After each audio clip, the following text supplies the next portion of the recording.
Okay, everybody. Thank you for coming to this redelivery of the ESOL information that's being distributed this year in the county. And this is a mandatory session, so please make sure that you sign the sign-in sheet that will be given to you.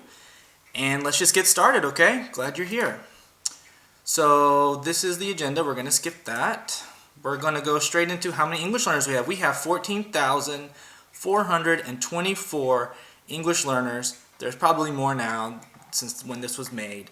But that's down this year. As you can see, in the past we had closer to 16,000. The reason obviously is because of COVID-19. We probably actually have closer to this many number of students. Okay. Floats, which just means primary home language other than English. We have 25,978 at least.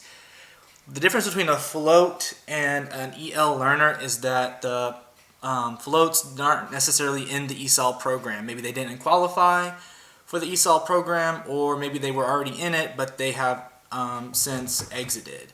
Okay, again, the number is down this year, but in all likelihood, we are probably closer to this number. This is our 2019-2020 access data. This is important for because of what we have. It's called the band-to-band movement, and this band-to-band movement directly corresponds to the grade that we receive for our CCRPI score. So it's basically what it means is that when the children take the access test one time, and then they take it again the next year, they compare the scores to see if the student made any growth. Okay, and there's a ratio, but let's just say a student scored a 1.5, right? And I'll explain that in a second. Okay, so first, this is kind of a disturbing number in that 18% made no positive movement. That means that the child that scored 1.5 either scored a 1.5 or scored something lower, maybe a 1.2, 1.3, okay? That should not be happening. But we all know that sometimes kids have bad days and they come to school and have to take a test on a terrible day, okay? So we understand it's not impossible, but why is it 18% in the county? We're not sure. We need to work on that. Okay, 19% moved less than one band, and that means that they may have gotten a 1.6 or 1.7, but in order to move up a band, they had to go up to 1.8. So they made positive movement, but they didn't make that band movement, okay? And both of these categories right here negatively impact our CCRPI score. So all students should be making progress and sufficient progress as calculated by the state, okay? 24% moved one band, so they made it to that next step, and that's great. You know, a quarter of our kids in the county are doing that.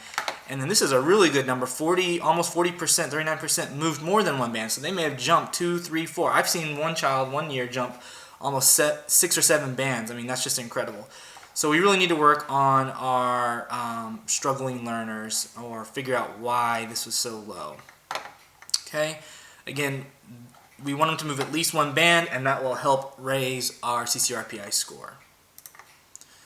Okay, so there's some people are wondering what's the difference between Title III and ESOL. Title III is the federal program that provides the budget and money depending on how many students we have in the ESOL program. They make sure that the civil rights of the students are being met. They're kind of the ones that make, like, quote-unquote, the laws of what ESOL should be doing. And they also provide professional development for teachers and parent activities and things like that, okay? ESOL is kind of the boots on the ground. We're the ones that follow the standardized tests. We make sure that all the teachers are trained just like today. And, we do all these things right here, develop TPCs, etc., etc. Notification letters are letters that we send home every year. This is one of the many behind-the-scenes things that the ESOL teachers do. This just lets the parent know that the child is still going to be receiving, or will continue, or is going to begin receiving ESOL services. It's just to go home every year. This year we're going to try to do it digitally, and we'll see how that goes. Title III will have an audit this year to make sure that we are doing the best that we can and that we're meeting the needs of our students. It's going to be October 28th. Basically, that just means that the ESOL teachers who, by the way, if you do not know who the ESOL teachers are, that's myself. I'm Josh Morrison. There's Mr. Higgins, and there's Miss Nye, and there's Miss Cornelius, and they all service ESOL students throughout the school. So if you need any information, you can come to one of us. We're happy to help, happy to talk. But yeah, anyway, so back to this. We just have to make sure that all of these documents are uploaded and into Infinite Campus, and we also have to make sure that we have our green folders, etc., etc. Okay, so it's kind of a busy time this year for us. Here is a list of half of the year for all the duties and responsibilities that the ESOL teachers have to do. And I just wanted to say thank you very much for your flexibility with us. I know oftentimes that we are pulled out of the classroom unexpectedly, or you're given maybe very little notice. And this is the reason why, these things right here. And I just want to say thank you again for your patience and your flexibility in dealing with us, because I know that you really do depend on us in the classroom, and we don't want you to think that we're just brushing that off, because we're not. We actually have a lot of things to do, so thank you for that. Yes, these do have dates that are written down, and yes, they've given them to us in advance, but what often happens is that the date will change, or they'll say, okay, actually the form that we gave you is not right, so you need to redo all 175 forms by tomorrow, or whatever. So things change rapidly, as we know. That's just how DeKalb County rolls. We are responsible for putting everything into Infinite Campus. We have an Infinite Campus manual. If you'd like to read it, you're more than welcome to do that.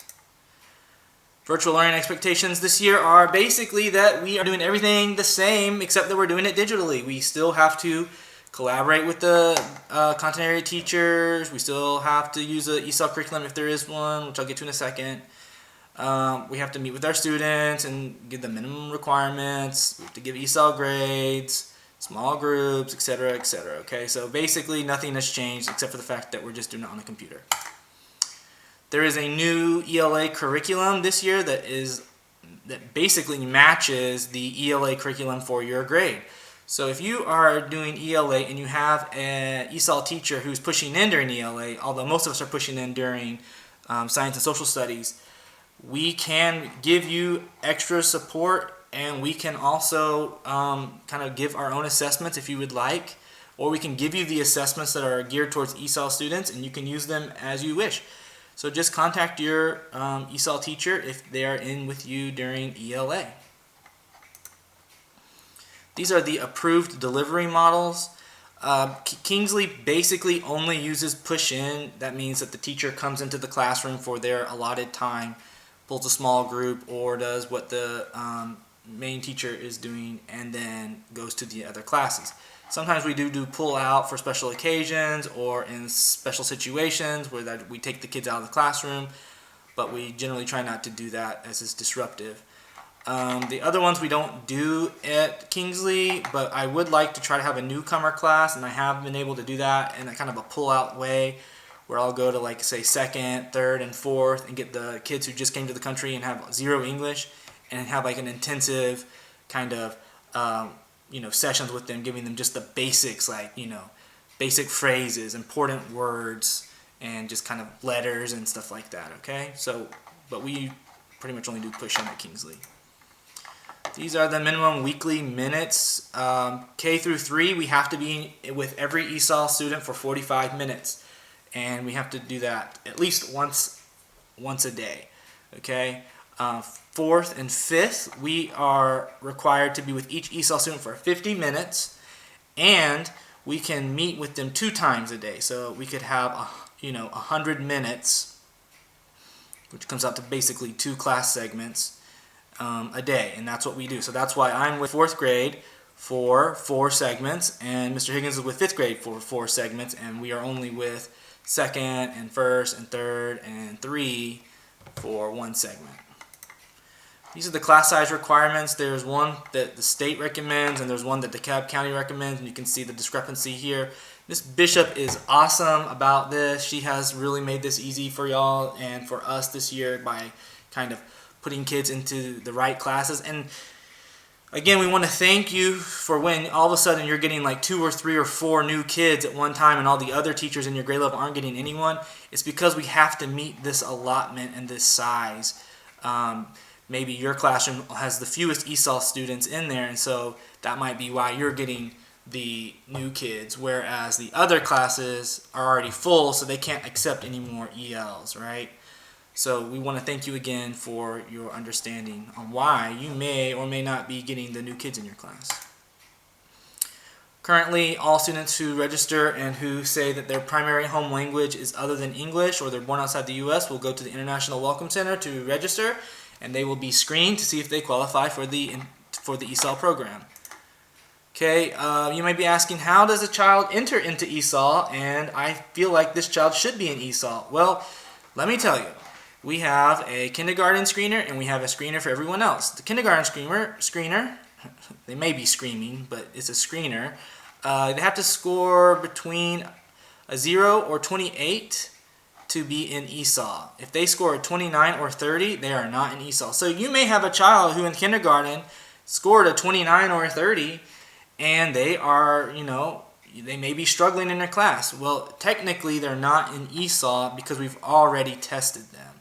Now, if you have a child who came from a different state or maybe somewhere else, you can ask us and we can check. And always please ask us to see why or how this child is not in ESOL, and we may be able to clarify that for you. Everyone else takes a different test, which is called the WIDA screener, and if they score between a 1.0 and a 4.9, they're in ESOL. If they score a 5.0 or higher, they're not in ESOL.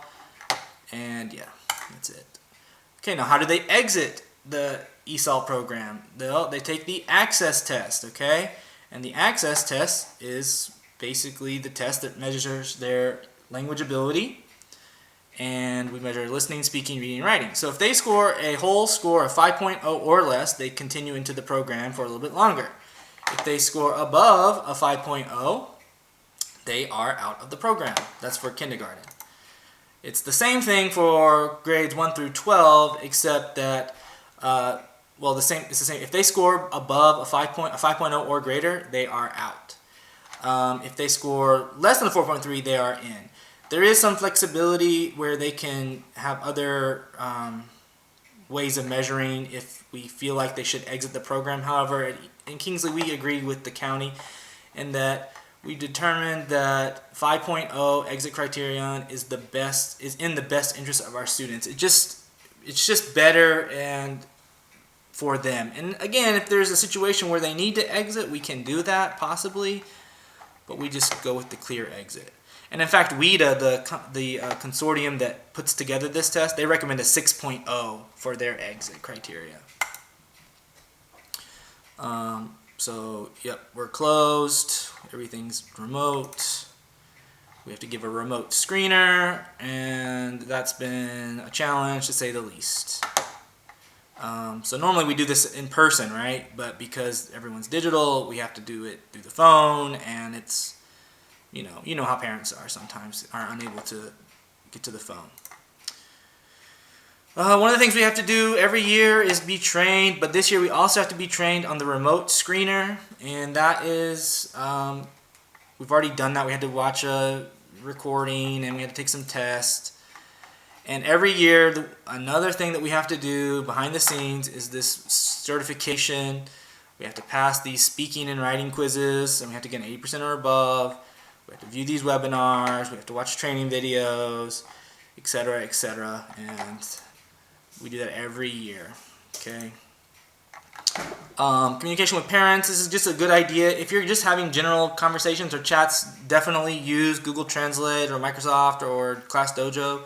That's fine, and we completely recommend that. However, if you're having an official meeting about something important like school-wide communications, IEPs, 504s, TPCs, all the acronyms, please get a translator or have it professionally translated or have an interpreter there, okay? Thank you.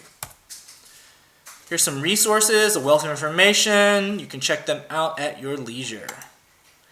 Thank you very much. It's been a pleasure presenting this information to you. If you have any questions, please contact me or your ESOL representative. Okay, everyone, please sign the form, get your credit. Y'all have an awesome day. Goodbye.